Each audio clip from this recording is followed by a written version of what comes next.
अस्सलाम वालेकुम नाज़रीन, आप सियासत और पीके देख रहे हैं। सोहराब बरकत आपसे मुखातिब है। मेरे साथ जो शख्सियत मौजूद हैं, रऊफ फैसल साहब इनका नाम है। सीनियर मोस्ट प्रोड्यूसर रह चुके हैं ये मंसूर अली खान के शो के। अभी मंसूर अली खान पाकिस्तान के प्रोमिनेंट साथी हैं और आप उन्हें जानते हैं कि मेरे कप्तान कहकर अक्सर वो मुखातिब किया करते हैं इमरान खान साहब को, और एक एंटी इमरान, एंटी पीटीआई हमेशा से उनके प्रोग्राम्स में या ट्वीट्स में स्टांस रहता है। इन्होंने अपनी जॉब को छोड़ा है, रिजाइन किया है, और किस वजह से रिजाइन किया है वो आज आपके सामने रखते हैं। फैसल साहब अस्सलाम वालेकुम। जी वालेकुम सलाम। सर अब ठीक है, खैरियत से हैं? अल्हम्दुलिल्लाह। सर मंसूर अली खान साहब के जो प्रोग्राम है टू द पॉइंट, उसके साथ कितना अर्सा आपने काम किया? देखिए मैंने 2 साल तकरीबन उनके साथ काम किया है, 2 बार। मतलब 2018 में पहले मैं एक्सप्रेस ज्वाइन किया था एज ए कंटेंट प्रोड्यूसर जी। तो उस दौरान में जब 2018 के गालिबन दिसंबर में मैंने रिजाइन कर दिया था, और फिर उसके बाद मैंने दोबारा ज्वाइन किया है एक्सप्रेस को लास्ट ईयर, बल्कि नहीं 2020 में मैंने दोबारा ज्वाइन किया था। तो सर आप मंसूर अली खान साहब के सीनियर प्रोड्यूसर थे उनके प्रोग्राम के, और हमें ये पता है कि एक्सप्रेस प्रोग्राम जो चैनल है प्रोमिनेंट चैनल और काफी अच्छी सैलरीज भी देता है, लेकिन आपकी जो जॉब है उसकी छोड़ने की वजह क्या है? स्पेसिफिक वजह? स्पेसिफिक वजह मैं पहले भी अर्ज कर चुका हूँ। मेरा आपने ट्वीट भी देखा होगा, सोशल मीडिया पे काफी ज्यादा लोग उसको देख रहे हैं और मुझे रिस्पॉन्ड भी कर रहे हैं। बेसिकली आई एम श्योर कि पाकिस्तान का जो मीडिया है उसने ब्लैकआउट किया है। ये जो प्रोटेस्ट हुए हैं रिसेंटली गवर्नमेंट के जाने के बाद, तो उन प्रोटेस्ट में मैं खुद गया, मैंने खुद लिबर्टी का जो प्रोटेस्ट था वो कवर किया, मैं वहां पे मौजूद था।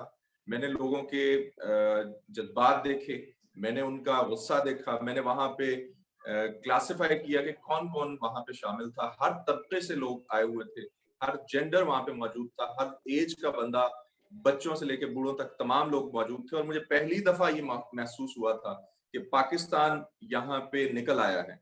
तो मैं ये समझता हूँ कि पाकिस्तान जब निकले और पाकिस्तान का मीडिया उसको ना दिखाए, तो ये इससे बड़ी ज्यादती कोई हो नहीं सकती। लोगों के जज्बात की तौहीन हुई है, जिसपे मैंने रिएक्शन दिया है, और इसके अलावा कोई दूसरी वजह नहीं है कि आई पर्सनली फील कि ये जो गवर्नमेंट आई है ये इम्पोर्टेड गवर्नमेंट है, और इसकी वजह से इस मीडिया ने इस हुकूमत का साथ दिया है और बिल्कुल ब्लैकआउट किया है। इस पूरी जो पाकिस्तान की जो अवाम है उन्होंने जो एहतजाज की।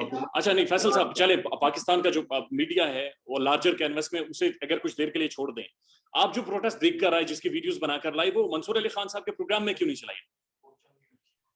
ऑब्वियसली वो उस दिन एक तो ये था कि हमारा प्रोग्राम नहीं था उस रोज।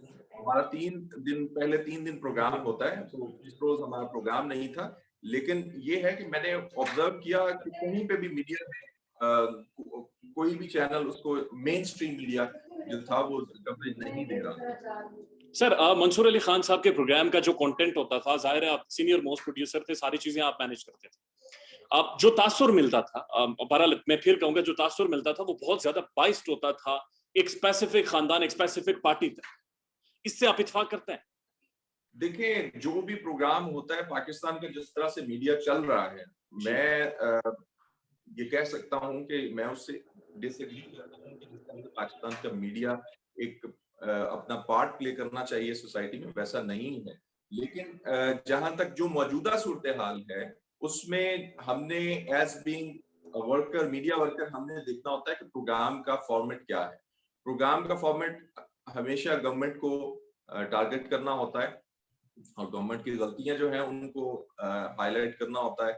तो उस दौरान जो भी चीज हम हाईलाइट करते थे उसको बड़ा खसूसी तौर पे हम देखते थे। मैं प्रोग्राम की हद तक ये बात कर रहा हूँ, बाकी किसी शख्स की कोई अपनी पर्सनल जो ओपिनियन होती है वो उसकी अपनी ओपिनियन है। जहां तक प्रोग्राम का ताल्लुक है तो मैं उसका कंटेंट खुद लिखता था, और मैं ये समझता हूँ कि गुज़िश्ता हुकूमत पे बहुत सी तनकीद मैंने खुद भी की है, और उसकी वजह यही है कि मैं ये समझता हूँ कि जो वादे इमरान खान साहब करके आए थे वो उन्हें फुलफिल नहीं कर पाए थे। सर एक असल में ये सवाल पूछने का सर एक रीजन ये है कि तारिक मतीन साहब का एक ट्वीट आया है जिसमें उन्होंने ये कहा है कि मंसूर साहब ने आपको ये कहा कि आप यूथिए हो गए हो, लिहाजा जाओ यहाँ से? तारिक मतीन साहब की मैं पहले तो आपके फोरम से मैं कहता हूं कि उनका शुक्रिया कि उन्होंने मुझे कॉल की फौरी तौर पे, जी। और तमाम तफसीलात उन्होंने मुझसे पूछी। तो मैंने उन्हें बताया कि किस तरह से मैंने ये डिसीजन लिया है। बेसिकली ये जिस वक्त हम डिस्कशन कर रहे होते हैं अपने ऑफिस में, जिस वक्त आप अपना कोई प्लान बताते हैं, जी। तो कोई भी शख्स अपना एक रिस्पॉन्ड करता है। तो इसी तरह से मंसूर अली खान साहब ने हंस के ये बात कही, क्योंकि मैंने ये मेरा कन्वर्सेशन हुई कुछ मैंने एक मैसेज किया था जो मैंने अपनी मिसेस को करना था, और मैं ये कह रहा था कि यार यहाँ से मुझे I am not satisfied with Pakistan situation, so हमें कुछ ना कुछ बाहर के लिए ना सोचना चाहिए कि I have to leave out. तो मैं अपनी बेगम से शेयर कर रहा था, तो वो मैसेज कुदरती तौर पे हमारे ग्रुप में चला गया। तो वो प्रोग्राम के जो ग्रुप है, तो उसके बाद फिर उन्होंने नेक्स्ट डे जब वो मेरे साथ बातचीत कर रहे थे, उन्होंने आके हंस के कहा कि तुम्हें तुम्हारा कोई सोया हुआ यूथिया जाग गया लगता है। तो ये बात इस तरह। और बाकी ये है कि मेरा अपना एक पॉइंट ऑफ व्यू है, उनका अपना एक पॉइंट ऑफ व्यू है।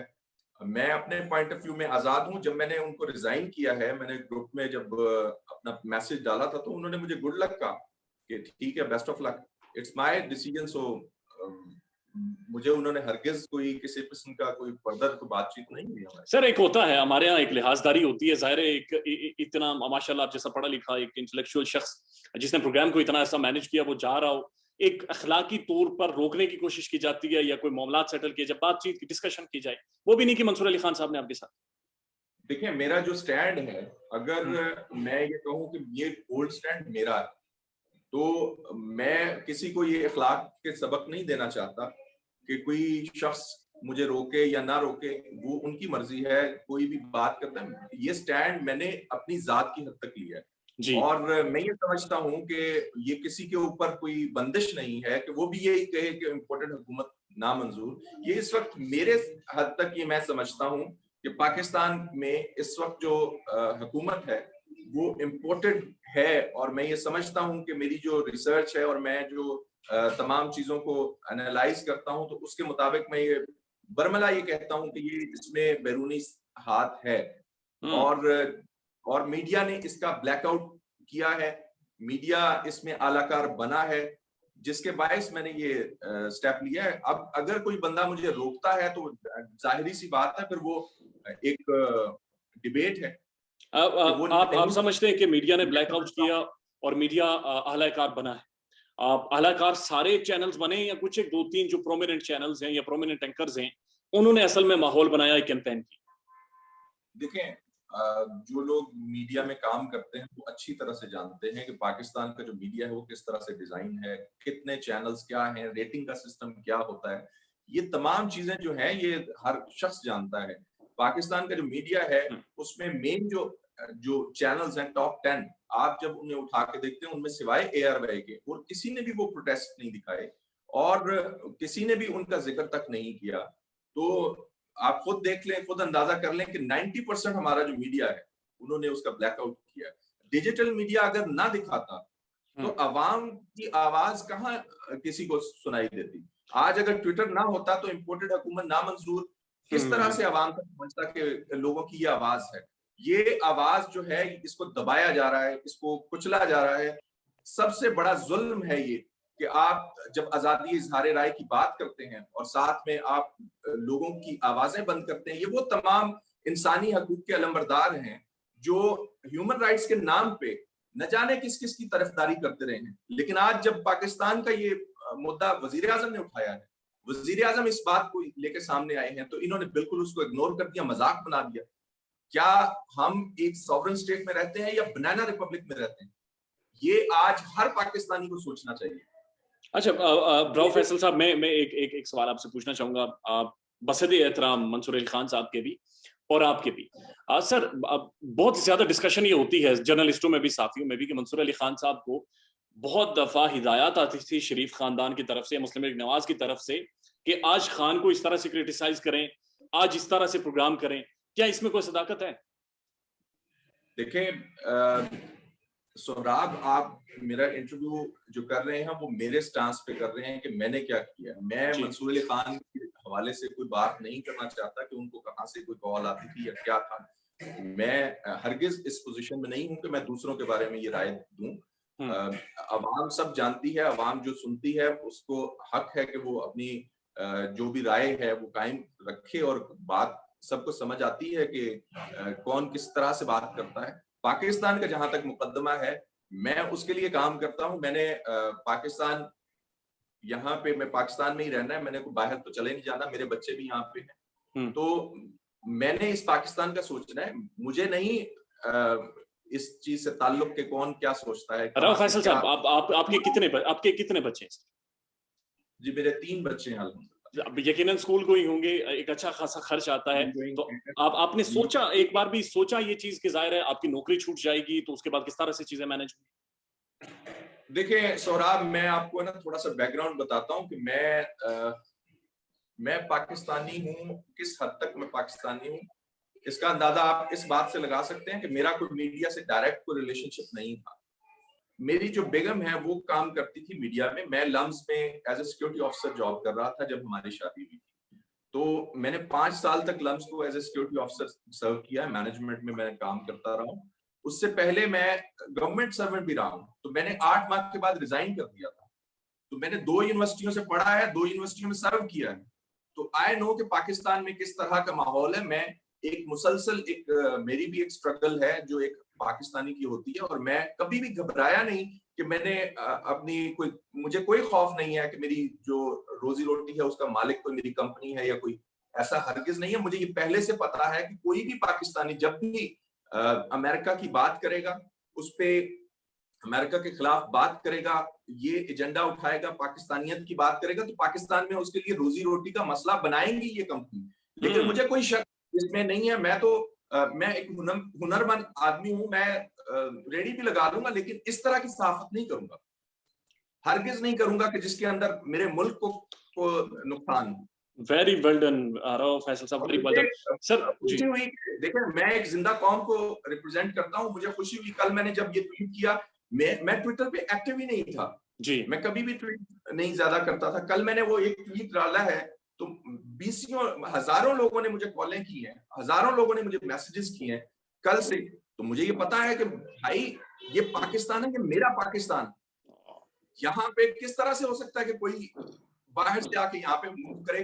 पहली बार है, और मैं ये आपको बता देता हूँ कि मैंने क्यों ये कदम उठाया है। ये कदम उठाने पे मजबूर मुझे इमरान खान ने किया। आज से पहले किसी वजीर आजम ने सिटिंग पोजीशन में ये स्टांस ही नहीं लिया। मुझे तो ये बात 2006 में पता थी कि पाकिस्तान में कौन हुकूमत कर रहा है, मैं तो ये जानता था। नहीं बात ये है आप क्या कहना चाह रहे हैं कि 2006 के बाद जो रिजीम्स आई हैं पाकिस्तान में, वो भी बैनुल अक़वामी एस्टेब्लिशमेंट लेकर आई है? देखिए 2006 के बाद मैं एक्टिवली अपनी लाइफ में मेरा करियर स्टार्ट हुआ। मैं रिसर्चर भी रहा हूँ, और फिर उसके बाद मैंने एनआरएसपी में भी सर्व किया है एज ए सोशल मोबिलाइजर। मैं मुकम्मल तौर पे रूरल डेवलपमेंट को जानता हूँ। मैं जानता हूँ पाकिस्तान के आम आदमी का मसला क्या है। पाकिस्तान के आम आदमी का मसला ये है कि ऊपर जो बैठे हुए हैं लोग, वो पॉलिसी मेकिंग उनके हाथ में है, अवाम के हाथ में ही नहीं है।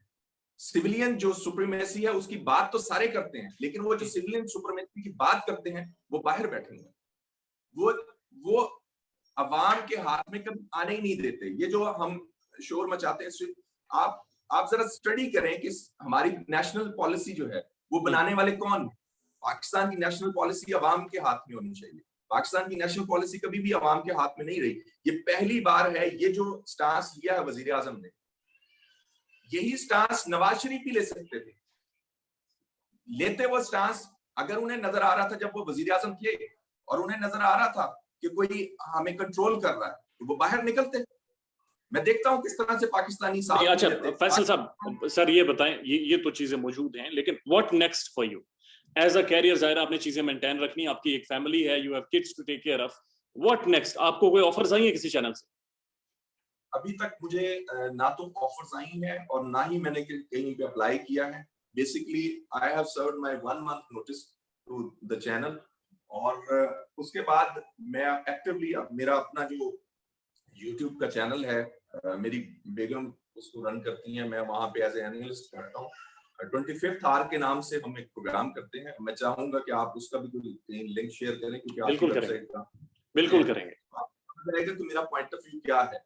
मैं इन तमाम चीजों को बहुत अरसे से एनालाइज कर रहा हूँ, मैं पेश करता रहता हूँ मेरा अपना पॉइंट ऑफ व्यू। मेरे सोशल मीडिया के सर, तहरीक इंसाफ के जो साबिक सीनियर वुज़रा थे, उनमें से कुछ लोगों ने आपके साथ कांटेक्ट किए? देखिए, फवाद चौधरी साहब ने ट्वीट की है कल। फवाद चौधरी साहब का मैं प्रोड्यूसर रहा हूँ।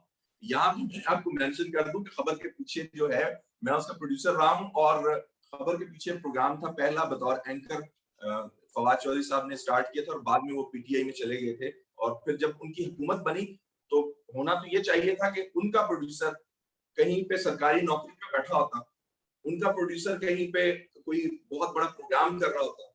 क्या हमें बोलना नहीं आता? क्या हमें नहीं पता कि भी पाकिस्तान में किस तरह का नैरेटिव जो है वो लाना चाहिए? हमें सब कुछ पता है, लेकिन पाकिस्तान में एक ऐसी गवर्नमेंट आई, ना तो किसी ने मांगी कुछ, कोई कोई कोई सहूलत मांगी, ना ही किसी ने दी। उसकी रीजन ये थी कि इमरान खान जो थे वो किसी स्टांस पे आए थे। वो कोई उस तरह की गवर्नमेंट नहीं थी कि नवाजने वाली, और उस तरह का उनका सिलसिला नहीं था, और ना ही हमारी सर, गैरत दोबारा राव फैसल साहब, जब आप इतना ओपनली बात कर ही रहे हैं तो सर थोड़ी सी इस चीज पर रोशनी डालें। पाकिस्तान का जो प्राइम टेलीविजन मीडिया है, उसके जो मालिकान, उनके अंदर जो एक प्रोपेगेंडा हमने देखा कि 10 बजे से लेकर 12 बजे तक चला जिस दिन खान की गवर्नमेंट गिराई थी, ये कौन लोग थे, ये कौन थे करने वाले, ये मालिकान किसके कहने पर काम करवाते हैं, और ये जो कंटेंट चलता है ये कौन चलवाता है? देखिए, पाकिस्तान का जो मीडिया है वो अगर आजाद होता तो आज हर शख्स इलेक्ट्रॉनिक मीडिया के साथ कनेक्ट होता। डिजिटल मीडिया पे ना कोई शख्स आता, और ना ही कभी ये डिजिटल मीडिया इतना ज्यादा। आप जरा देखें कि पाकिस्तान का जो नैरेटिव है, जिसने जाके डिजिटल मीडिया पे बात की है, उसको फॉलोइंग मिली है वहां पे। तो लोग तो यहाँ पाकिस्तान के जो लोग हैं वो आजाद मीडिया चाहते हैं, लेकिन यहाँ पे आजाद मीडिया मालिकान नहीं होने देंगे, कभी भी नहीं होने देंगे। उसकी रीजंस हैं। उसकी रीजंस ये है कि ये अपने अपने सरमाए को प्रोटेक्ट करने के लिए तमाम लोग अपने इन चैनल्स को चलाते हैं, और एडिटोरियल पॉलिसी कहीं पे भी किसी किसी जगह पे भी वो पूरी तरह से साहब के पास नहीं है। और अगर है भी तो वो लोग हैं जो मजबूर हैं, अपनी नौकरियों के चक्कर में हैं, तो वो बात नहीं कर सकते खुल के। तो ये सब चीजें हर शख्स को पता है कि कहाँ से क्या। आप देखें, खरा सच में मतलब मेरा जो आगाज हुआ था, मैंने मुबश्शिर लम्स के बाद मैंने as a head of coordination Mubashir साहब को ज्वाइन किया था, मुबश्शिर लुकमान को। तो आप जरा खरा सच में जाके वो एपिसोड्स देखें, जो फंडिंग की उन्होंने तमाम रिपोर्ट्स दी थी 2014 में, जो उन्होंने प्रोग्राम्स के अंदर तमाम तफसीलात, उनकी किताब भी मौजूद है। तो कहाँ से मीडिया को कहाँ से फंडिंग हुई, अमेरिका ने किस किस चैनल को कितनी कितनी फंडिंग की, किस किस सहाफी को कितनी कितनी फंडिंग हुई, हर शख्स जानता है। बस बात यह है कि इस वक्त मेन स्ट्रीम मीडिया पे वो प्रोग्राम्स आना बंद हो गए, वो प्रोग्राम्स नहीं करने दिए जा रहे, जिनके अंदर इन तमाम सहाफियों का वो जो कच्चा चिट्ठा था वो खोल के रखा गया। ऑलराइट, राव फैसल साहब, बहुत शुक्रिया। मुझे पता है आप गुज़श्ता रात सोए नहीं हैं, बहुत शुक्रिया आपका वक्त देने के लिए, थैंक यू सो मच। और नाज़रीन, ये हम जागते रहेंगे कोई अब आप जागते रहें। एनीवेज, आपका बहुत शुक्रिया। नाज़रीन, ये वो आवाज है जिसे ज़मीर की आवाज बोलते हैं। राव फैसल साहब पाकिस्तान के एक पढ़े लिखे शहरी हैं, एक जॉबियन है, मीडिया इंडस्ट्री में बड़ी खिदमत सर अंजाम दी हैं, और अब इन्होंने डिसाइड ये किया कि जो इम्पोर्टेड गवर्नमेंट, एक सक्सेसफुल रिजीम चेंज पाकिस्तान में की गई है, ये इसके साथ बिल्कुल नहीं ठहरेंगे। राव फैसल साहब को सलाम पेश करते हैं, इजाजत चाहेंगे। अल्लाह हाफ़िज़।